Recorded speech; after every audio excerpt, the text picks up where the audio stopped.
ભાવનગર શહેરમાં એક ચોંકાવનારી ઘટના સામે આવી છે। છેલ્લા 3 મહિનાથી સોસાયટીના રહીશોને મધરાતે ત્રાસ આપતા એક નશાખોર શખ્સને આખરે લોકોએ ઝડપી પાડ્યો અને ડી ડિવિઝન પોલીસને હવાલે કર્યો। ઘટનાએ સમગ્ર વિસ્તારમાં ચકચાર મચાવી છે। ભાવનગર શહેરના આખલોલ જકાતનાકા વિસ્તારમાં આવેલી કેસરીનંદન સોસાયટીમાં છેલ્લા 2 થી 3 મહિનાથી એક શખ્સ દ્વારા સતત ન્યુસન્સ ફેલાવવામાં આવતું હોવાની ફરિયાદો સામે આવી હતી। સ્થાનિકોના જણાવ્યા મુજબ આ શખ્સ દરરોજ મોડી રાત્રે નશાની હાલતમાં રિક્ષા લઈને સોસાયટીમાં પ્રવેશતો, રિક્ષાના ઝડપી ચક્કર લગાવતો અને મોટા અવાજે મ્યુઝિક વગાડીને રહીશોની ઊંઘ હરામ કરતો હતો। એટલું જ નહીં, લોકોને અસભ્ય ભાષામાં બોલી ધમકીઓ આપતો અને સતત ત્રાસ પહોંચાડતો હતો। રહીશોને અનેક વખત તેને સમજાવવાનો અને ચેતવણી આપવાનો પ્રયાસ કર્યો, પરંતુ તેની હરકતોમાં કોઈ ફેરફાર ન આવતા ગત મધરાતે ફરી એકવાર તે સોસાયટીમાં પહોંચ્યો અને હંગામો શરૂ કર્યો હતો। આ વખતે સોસાયટીના લોકો એકત્ર થયા અને શખ્સને ઝડપી ડી ડિવિઝન પોલીસને જાણ કરી માહિતી મળ્યા બાદ જનરક્ષક 112 ની ટીમ ઘટના સ્થળે પહોંચી અને આરોપીને કસ્ટડીમાં લઈ પોલીસ સ્ટેશન ખસેડ્યો। પ્રાથમિક તપાસ દરમિયાન આરોપીની રિક્ષામાંથી દેશી દારૂની પોટલીઓ પણ મળી આવી હોવાનું જાણવા મળ્યું છે। પોલીસે સમગ્ર મામલે વધુ તપાસ હાથ ધરી છે। સોસાયટીના રહીશોએ આવા અસામાજિક અને નશાખોર તત્વો સામે કડક કાયદેસરની કાર્યવાહી કરવાની માંગ ઉઠાવી છે, જેથી ભવિષ્યમાં આવી ઘટનાઓનું પુનરાવર્તન ન થાય। અહેવાલ ફિરોજ મલેક, ભાવનગર। ઓકે, તમારું નામ?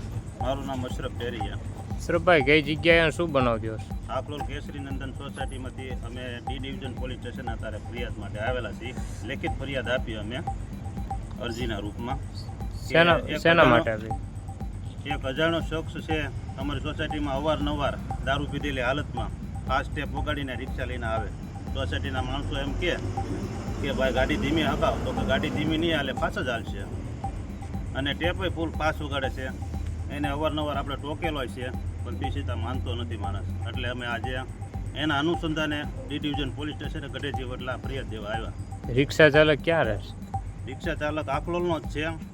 અત્યારે હાલ એની રિક્ષા અહીંયા ડિટેન કરીને મેકેલી છે। એની અંદર તે દારૂની કોથળીઓ પડી છે। ઓકે।